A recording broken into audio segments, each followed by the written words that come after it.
நீங்கள் தவறவிட்ட எபிசோடுகளை இப்பொழுதே காணுங்கள் உங்கள் Tandivan.com மற்றும் Tandivan யூடியூப் சேனலில்.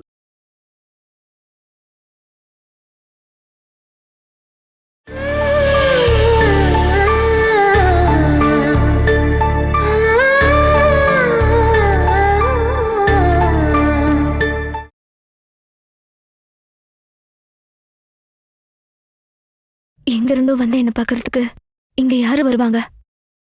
கிச்சனோட கதவை திறந்தது நான் இல்ல. அப்புறம் நீ கதவை திறந்ததை பார்த்ததா கஸ்தூரி சொன்னாங்களே. அதெல்லாம் போய் கஸ்தூரியோட ஃப்ரெண்டுக்காக நான் எதுக்கு கதவை திறக்கணும்?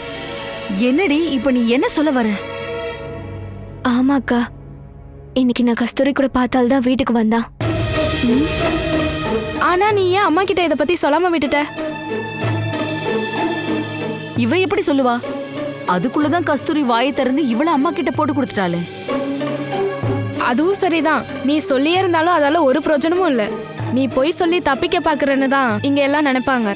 ஆமா, இதுக்கப்புறம் இத பத்தி யார்கிட்ட சொல்லாம இருக்கிறது நல்லது. இப்போ உன்னை வீட்டு விட்டு தான் போக சொன்னாங்க. கஸ்தூரியோட காதல வீட்டுக்குள்ள வந்ததை நீ பாத்துட்டேன்னு தெரிஞ்சா அது வெளியே யாருக்கும் தெரியாம இருக்க பாப்பாமா உன்னை கண்டிப்பா கொண்டுடுவாங்க. அப்படின்னா நான் என்னதாக்கா பண்றது? இந்த வீட்டை விட்டு நான் எங்க போறது? சண்முக அண்ணா இருக்காருல்ல, அவரு உனக்கு ஒரு வழி சொல்ல போறாரு. இல்ல, மாமாவை தொந்தரவு பண்றதுக்கு எனக்கு இஷ்டம் இல்ல. நான் இந்த வீட்டை விட்டு போக மாட்டேன்க்கா. நான் எந்த தப்பும் பண்ணலன்னு நீங்க போய் பாப்பாமா கிட்ட சொல்றீங்களா? நீயாவது போய் சொல்றியா? நல்ல கதையா இருக்கே. நீ தப்பு பண்ணலன்னு நாங்க சொன்னா அப்போ அந்த திருடனுக்கு கிச்சன் கதவு நாங்க திறந்து விட்ட மாதிரி ஆயிடும்.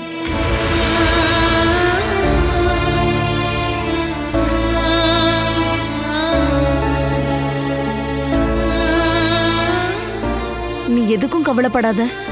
நீ அப்படிப்பட்டவ இல்லைன்னு கண்டிப்பா சண்முகம் பாப்பாமா கிட்ட சொல்லுவாரு. இப்ப போய் நீ படுத்து தூங்கு. பொழுது விடியும் போது இதுக்கு எல்லாத்துக்குமே கண்டிப்பா ஒரு பதில் கிடைக்குமா? ஆமா, நீ போ, காலையில பேசிக்கலாம். சரி, நான் போறேன். நாளையில இருந்து எனக்கு இங்க வேலை இல்லை. சொல்ல போனா நான் நிரந்தரமா போக கூட வாய்ப்பு இருக்கு. நான் எங்க போனாலும் உங்க 2 பேரையும் மறக்கவே மாட்டேன்.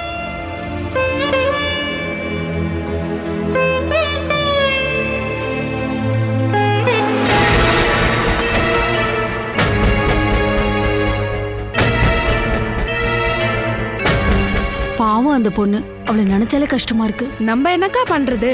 ஒருவேளை நாளைக்கு நம்ம நிலைமை கூட இப்படி இருக்கலாம்.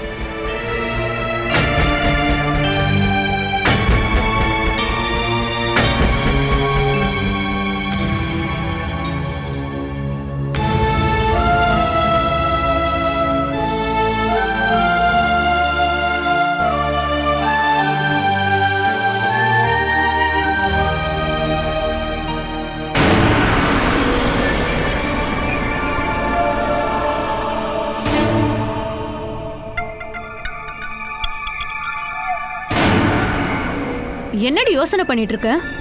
உனக்கு வேலை எதுவும் இல்லையா? ஓ, அம்மா உன்னை வேலையை விட்டு அனுப்பிட்டாங்கல்ல? எப்ப இங்க இருந்து கிளம்ப போற? இன்னும் சம்பளம் வரலையா? இல்ல, நான் இந்த தப்புமே பண்ணலன்னு உனக்கு நல்லா தெரியும்ல. என்னை வீட்டை விட்டு அனுப்ப வேண்டான்னு அம்மா கிட்ட சொல்லலாம்ல. அத நான் எப்படி சொல்லுவேன்? நான் உனக்கு சப்போர்ட் பண்ணா அப்புறம் அவங்களுக்கு ஏன் மேலதானே சந்தேகம் வரும். நீங்க இருந்து போறதுதான் உனக்கு ரொம்ப நல்லது. இல்லனா கண்டிப்பா அம்மா கிட்ட நீ உண்மையை சொல்லிடுவ. சொல்ல மாட்டேன். நான் அப்படி நினைச்சிருந்தா நேத்தே சொல்லிருப்பேன்ல. இதுக்கப்புறம் நீ என்ன சொன்னாலும் அம்மா நம்ப போறதில்ல. ஆனா திரும்பவும் இதே மாதிரி சம்பவம் நடந்துச்சுன்னா அம்மா வேற மாதிரி யோசிக்க ஆரம்பிச்சிருவாங்க. நான் எதுக்கு தேவையில்லாம உன்ன மாதிரி ஒரு வேலைக்காரிக்காக ரிஸ்க் எடுக்கணும் சொல்லு? Okay, good bye.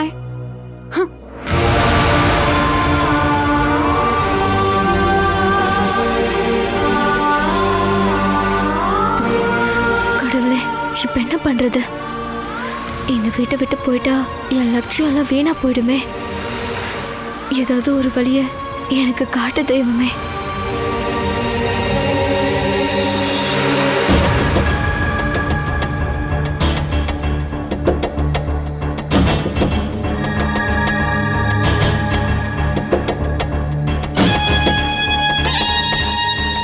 நேற்றுக்கு ராத்திரி நடந்த சம்பவத்தை பற்றி நீ அதுக்கப்புறம் யோசனை பண்ணி பார்த்தியா?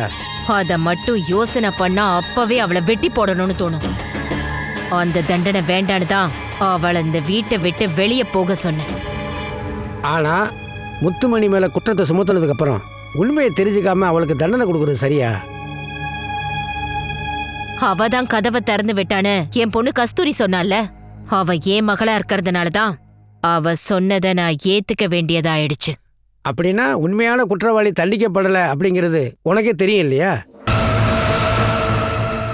இந்த வீட்டுக்குள்ளே வந்தது யாரு அப்படின்னு முத்துமணிக்கு தெரியும். தேவையில்லாத பிரச்சனைகள் வரக்கூடாது அப்படின்னு தான் அவள் எதுவுமே பேசாமல் மௌனமாக இருக்கா. ஒருவேளை பத்மினி கிட்ட போய் ரகசியமாக கேட்டா கண்டிப்பாக அவள் உண்மையை சொல்லுவா. வேண்டாம் மணி என்ன, நான் இந்த குடும்பத்துக்கு ஒரு தலைவி, அதை விட ஒரு பொண்ணுக்கு அம்மா. என் மானத்தையும் தன்மானத்தையும் நான் நல்லபடியா பார்த்துக்கணும். நான் நிரந்தரமா ஃபாலோ பண்ணிட்டு வர எனக்கான சில சட்டத்திட்டங்களும் இருக்கு. அதுல ஏதாவது தப்பு நடந்துச்சுன்னா பாப்பமா இருக்க மாட்டா. சில அதிகாரத்தையும் கௌரவத்தையும் பாதுகாக்கணும்னா சில நிரபராதிகளை நம்ம பலி கொடுக்கணும். இதெல்லாம் உங்களுக்கு நல்லாவே தெரியும் இல்லைன்னு?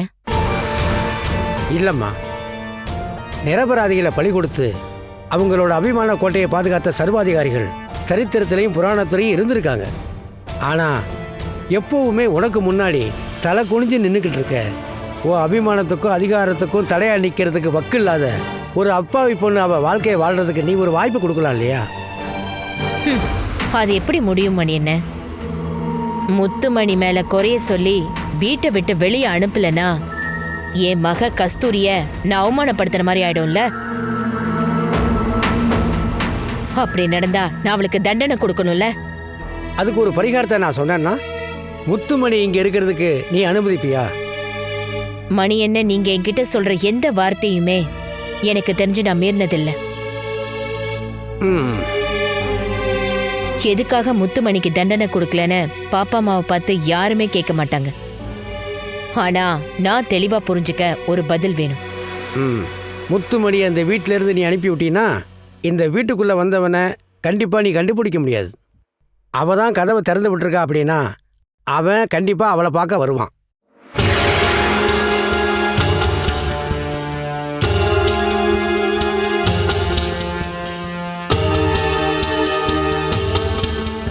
முத்துமணியை கருவாக்கி அவளை இந்த வீட்டில் தங்க வச்சு வந்தவனை பிடிக்கிறதுக்காக நாம் தந்திரமாக இந்த ஐடியாவை யூஸ் பண்ணணும்.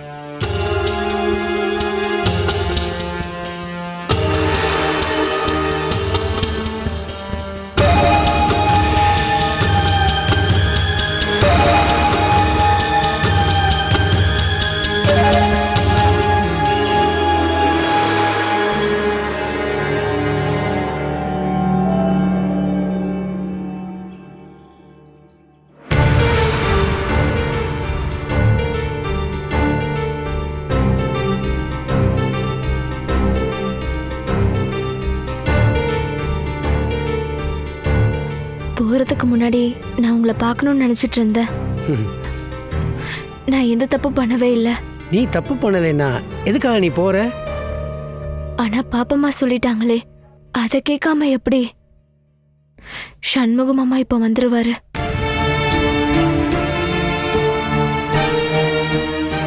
ரெண்டு தடவை பாப்பம்மா என்னை வீட்டை விட்டு அனுப்புனப்போ நீங்க தான் உங்க பெத்த பொண்ணா நினைச்சு என்னை திரும்ப கூப்பிட்டீங்க.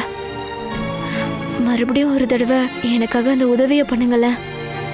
நீ இங்கே இருந்து அப்படி என்னம்மா பண்ண போற? நாளைக்கு மறுபடியும் இந்த மாதிரி ஒரு விஷயத்துக்காக நீ பலிகடாக. அதை விட நல்லது நீ வாழறதுக்கு வேற ஒரு வழியை தேடுறது தான். வேணும்னா அதுக்கு நான் உதவி பண்றேன். வேண்டாங்க ஐயா, வேண்டாம். எனக்கு உதவி பண்ணி நீங்க பாப்பம்மாவுக்கு எதிரியா ஆக வேண்டாம் ஐயா. ஒரு விஷயத்துல நான் புண்ணியம் பண்ணிருக்கேன். யாரும் இல்லாத என்ன இந்த கொஞ்ச நாளைக்குள்ள உங்களோட பெத்த பொண்ணா தானே என்ன நீங்க நினைச்சீங்க. அது போதும். 8 வயசுல உங்களை விட்டுட்டு போன உங்க மகளை மறுபடியும் உங்க நினைவுல இருந்து தூக்கி போட உங்களால முடியும் போல. ஆனா நான் எப்பவும் உங்களை மறக்க மாட்டேன், எப்பவுமே.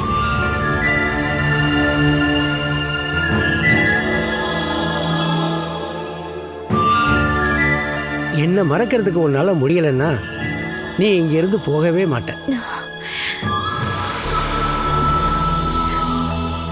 பத்மினி கிட்ட நான் பேசிட்டம்மா, நீ இங்க வேலை பார்க்கலாம்.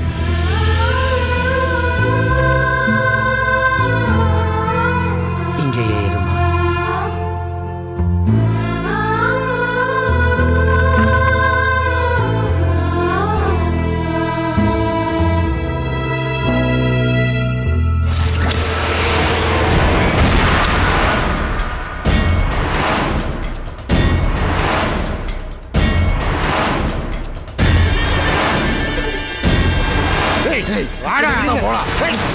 விடுங்க விடுங்க. என்ன யார் நீங்களாம்? என்ன பண்றீங்க? நீங்களே யாரு? விடுங்க என்ன விடுங்க.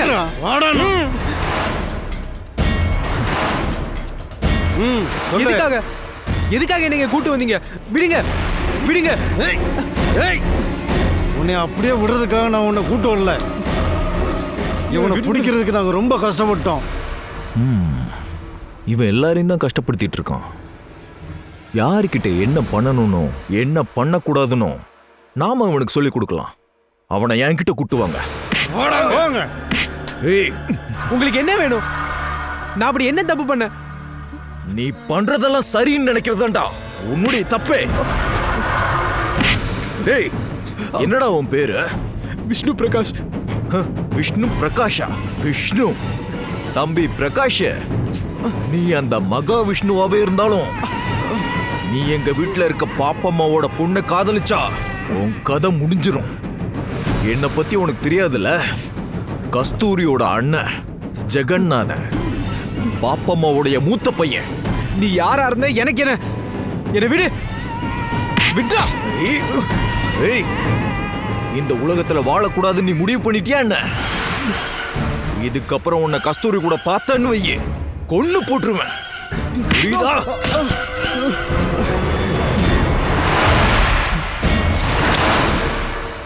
கஸ்தூரி என்னோட பெஸ்ட் ஃப்ரெண்டு.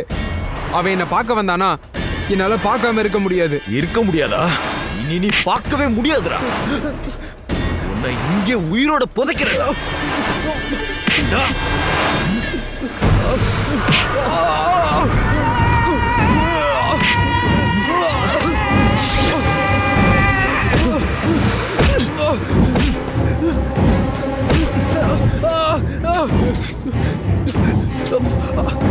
நல்ல விதமா சொல்லும் போதே நீ கேட்டிருக்கணும்டா.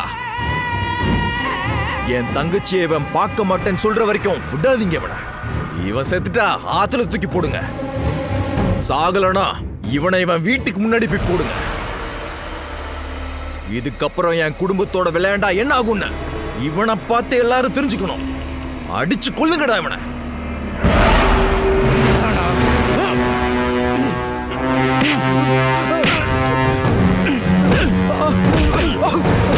விட்டுருங்க, அடிக்காதீங்க.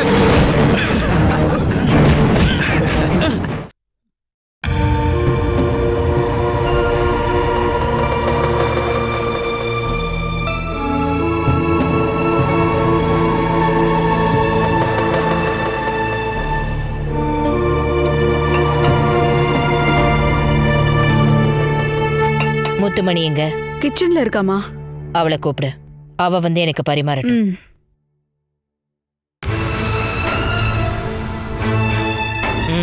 வந்து பரிமாறு.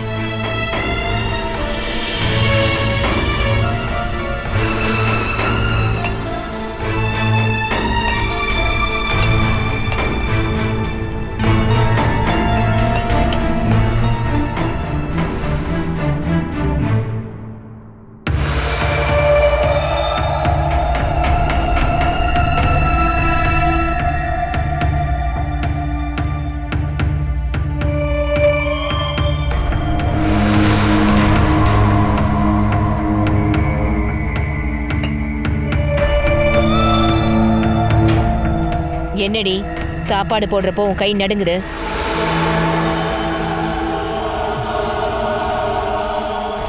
நீ இதை முறையா பண்றியா என்ன? இல்லம்மா, நான் இங்க பரிமாறி பழக்கம் இல்லம்மா. உனக்கு வேலை செய்ய டயர்டா இருக்கா?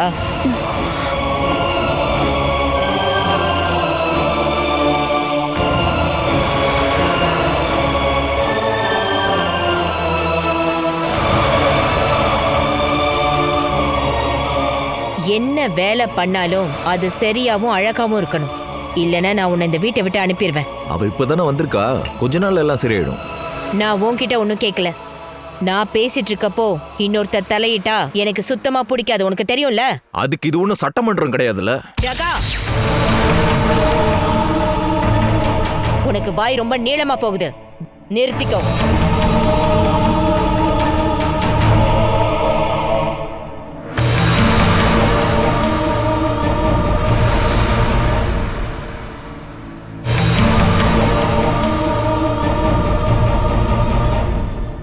அப்பாவி பொண்ணுங்க மேல ஜெகனனாக்கு சிம்பத்தி அதிகமா, குறிப்பா பொண்ணுங்க மேல.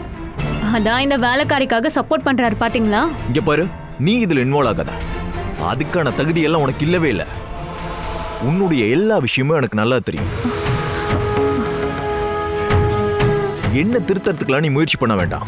எப்படி இருக்கணும்னு எனக்கு நல்லாவே தெரியும். சரி, நீங்க என்ன வேணாலும் பண்ணிக்கோங்க. ஒரு வேலைக்காரிக்காக இந்த வீட்டுல எந்த இஷ்யூவும் இல்லாம இருந்தா சரிதான்.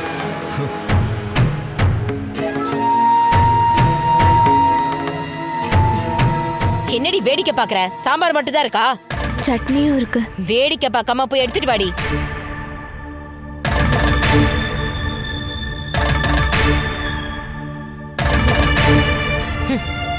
ஏற்கனவே இந்த குடும்பம் ஏகப்பட்ட பிரச்சனையில மாட்டிட்டு இருக்கு. இதுக்கு நடுவுல நீங்க எதுவும் பிரச்சனை பண்ணி தொலையாதீங்க. இந்த குடும்பத்துக்கும் சொத்துக்கும் வாரிசாகிற வாய்ப்பு எனக்கு மட்டும் கிடைக்கட்டும். அதுக்கப்புறம் எது பிடிக்குதுன்னு என்கிட்ட சொல்லுங்க, நான் உங்களுக்கு அதை பண்ணி தரேன். அது வரைக்கும் 2 பேரும் பேசாம இருந்தா போதும்.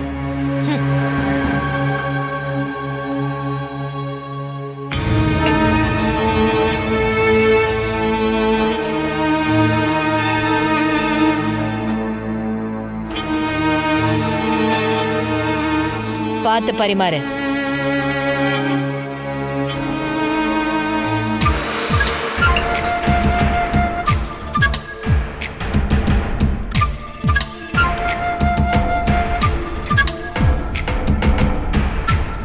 இங்க கொஞ்சம் சட்னி வை.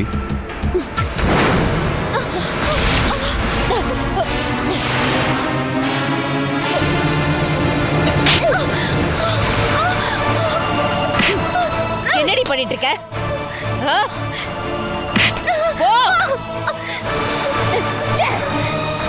இவளை கூட்டிட்டு போடி.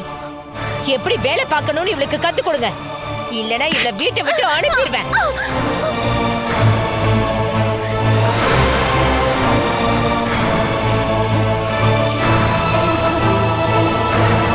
நாசமா போனவ. தள்ளி போடி.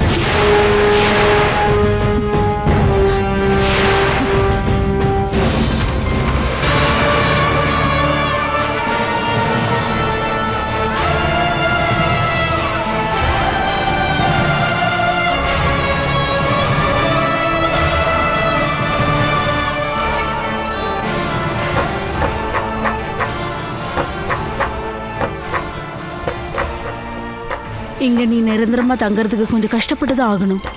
ரொம்ப சிரமம். நமக்கு எந்த வழியும் இல்லாததுனால தான் இந்த வேலைக்கு வரும். அதனால தான் எல்லாத்தையும் பொறுத்துட்டு போறோம். இங்க நடக்கிற தப்புக்கு நம்மளாம் சாட்சியா இருக்கிறதுனால தான் இந்த வீட்டை விட்டு நம்மள வெளியே அனுப்பாம இருக்காங்க.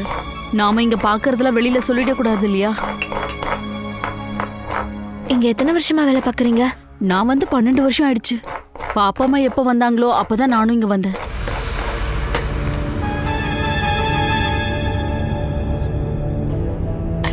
ஒன்னுத்துக்கும் வழி இல்லாம இங்க வந்தவ, வாழ்றதுக்கு வழி இல்லாம கவுண்டரோட உதவி கேட்டு இங்க வந்தா. ஆனா அவ திறமசாலி. ஆளுங்களை மயக்கிற அவ கண்ணும் அவ சிரிப்பும் அப்புறம் அவ போடுற அந்த ட்ரெஸ்ஸுங்களும்.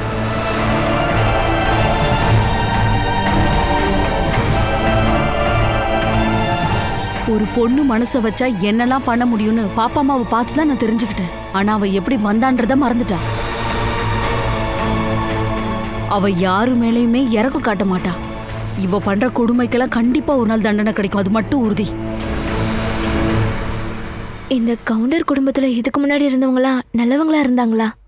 சில கதைகளை சண்முகம் அம்மா சொல்லி நான் கேள்விப்பட்டேன். கவுண்டர் பண்ண அக்கிரமத்துக்காக தான் அவருக்கு சரியான தண்டனையே கிடைச்சது. சொந்த பொண்ணுகிட்டயே கருணை கட்டாத மனுஷனா தான் அவர் இருந்தாரு. ஈஸ்வரி அம்மா தான் பாவம் இதுக்கிடையில மாட்டிக்கிட்டு ரொம்ப கஷ்டப்பட்டாங்க. இப்ப அவங்க எங்க இருக்காங்களோ? யார் அந்த ஈஸ்வரி அம்மா? கவுண்டரோட பொண்டாட்டி. கவுண்டர் செத்ததுக்கு அப்புறம் இந்த பாப்பம்மா அவங்கள வீட்டுக்குள்ளேயே அடைச்சு வச்சிருந்தா. போன வருஷம் இந்த கிராமத்துல திருவிழா முடியிற அன்னைக்கு வான வேடிக்கைலாம் ரொம்ப அற்புதமா இருந்தது. அன்னைக்கு இங்கிருந்து எல்லாரும் கோயிலுக்கு போனதுக்கு அப்புறமா ஈஸ்வரி அம்மா இங்கிருந்து தப்பிச்சு போயிட்டாங்க. அவங்க எங்க போனாங்கன்னு, யார் கூட்டிட்டு போனாங்கன்னு யாருக்கும் எதுவுமே தெரியாது. இப்போவும் நாலா பக்கமும் அவங்கள தேடிட்டு தான் இருக்காங்க. போலீஸ் தான் அவங்கள தேடுறாங்களா? இல்ல, இந்த ஊரோட போலீஸ் சட்டம் எல்லாமே பாப்பாமா தான். எங்க வச்சு பாக்குறாங்களோ அங்கேயே அவங்கள கொல்ல சொல்லிருக்காங்களாம். கொல்லவா? ஆமா, ஈஸ்வரி அம்மா மட்டும் இல்ல, கேரளாவில் அவங்க பொண்ணோட பொண்ணு இருக்காளாம். அந்த பொண்ணை கண்டுபிடிச்சு கொல்றதுக்காக நாலா பக்கமும் ரவுடிங்க தேடிட்டு இருக்காங்க.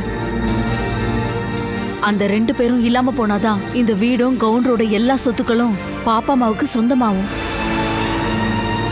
இந்த சொத்து எல்லாத்தையும் கவுண்டர் பேத்தி மேலதான் எழுதி வச்சிருக்காருமா.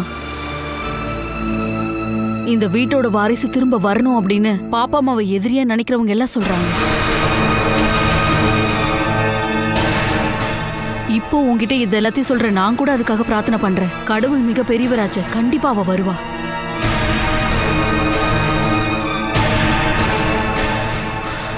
அவ எப்பவோ வந்துட்டாக்கா. உங்களோட பிரார்த்தனையும் அந்த கடவுளோட ஆசீர்வாதம் இருந்தா நான் ஜெயிச்சிருவேன்க்கா. நான் ஜெயிச்சே ஆகணும்.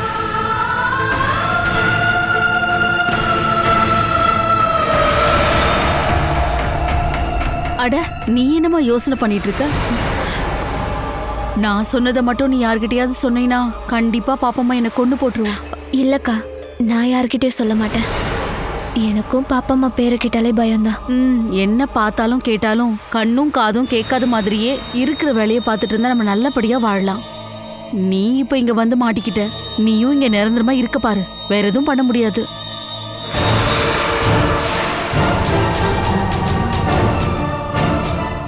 கண்டிப்பா நான் இருக்கதான்க்கா போறேன். இந்த கிருஷ்ணா இங்க இருப்பா. முத்துமணி, நீ அங்க எதுவும் கனவு கண்டுட்டு இருக்காம போய் வேலையை பாரு.